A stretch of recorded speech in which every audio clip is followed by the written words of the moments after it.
I just finished editing my upcoming course, Unplug, and that feels really good actually. At the same time, I'm also getting more emails lately from people asking a similar question. How do you actually start reducing EMFs in real everyday life, especially at work? So in this video, I want to give you a quick update on the course and then share some 3 practical things I recommend if you want to lower your exposure without making your life complicated. If you're new here, I write and talk about living a more fulfilling life. And part of that for me has meant learning how to reduce hidden stressors in everyday life, including especially EMFs, electromagnetic fields. This isn't about fear. It's really about awareness, testing, and making smarter choices. So first, the update. I've now finished editing Unplug, which is a big milestone. That always feels good, getting something, a course idea to an outline, to recording, to editing. It takes a lot of real work. It never looks as simple behind the scenes as people think it does. What I'm happy about is that the course is practical. It's not hype. It's not doom. It's not a bunch of wild claims. It's built to help people look at their environment, make better decisions, reduce exposure where they can, and create a calmer, healthier way to live. So honestly, after working through the editing, I feel even more strongly that this is something a lot of people need. Now let's get into the practical side. Because like I said, I've been getting recent emails asking what to do first. And my answer is pretty simple.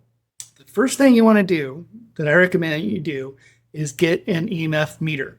Not because you need to become obsessive about it, not because you need to spend all day pointing at everything, measuring everything, but because guessing is just a bad strategy. A lot of people assume they know where the strongest exposure is coming from, and usually they don't really. You really want to test the places where you sit, work, sleep, and spend the most time in.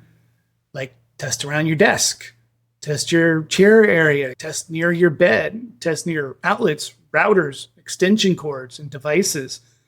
Because what matters is not just what exists in the room, it's what exists where your body actually is. And once you can measure it, you can make better decisions. That's when this starts becoming really practical instead of abstract.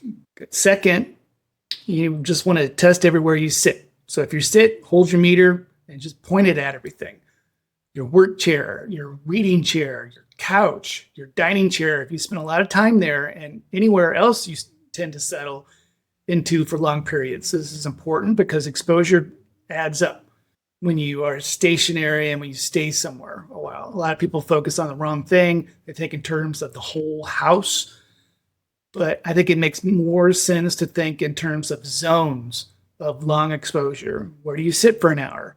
Where do you work every day? Where do you rest? Where do you sleep? Where do you hold your laptop? Don't touch it, by the way. Where do you put your phone? Touch it as little as possible. There are the places to pay attention to first. And you do not need to fix everything all at once. You need to identify the biggest problems first based on the readings that you get. And this is just a much saner way to approach it. Third, I say, is to set up what I call a power drawer. This is one of the simplest things you can do, and I think more people should do this. A power drawer is just a place where, away from your body, where you charge your devices.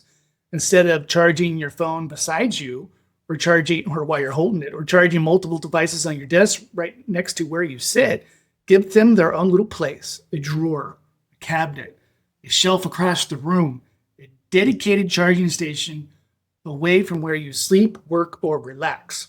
The idea is simple: charge away from your body, not besides it. This has been another benefit. It creates a little more order. Your devices have a home away from you, and your charging has a place. And you stop surrounding yourself with powered electronics all day long. That's a smart environmental design choice. Whether you're highly sensitive, like I am, or just trying to reduce unnecessary exposure. What I always come back to is this: you do not need perfection, you need improvement. You probably are not going to eliminate everything. This is not realistic for most people, but you can absolutely reduce it a whole lot. And sometimes a few thoughtful changes make a big difference, that more than people expect. So measure, observe, reduce what you can. At home's a lot easier. And build a setup to support your body instead of working against it. Unplug is now edited, which feels great, and I'll be sharing more soon. If you want to start reducing your EMFs now, my advice is get a meter, test where you sit, and create a power drawer so devices are charging away from you.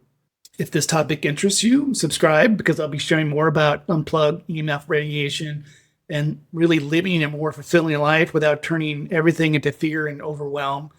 And if you already made changes in your home or workplace, leave a comment and let me know what helped the most. I'm sharing in my course how it's worked for me. So thanks for being here, and I'll see you in the next video.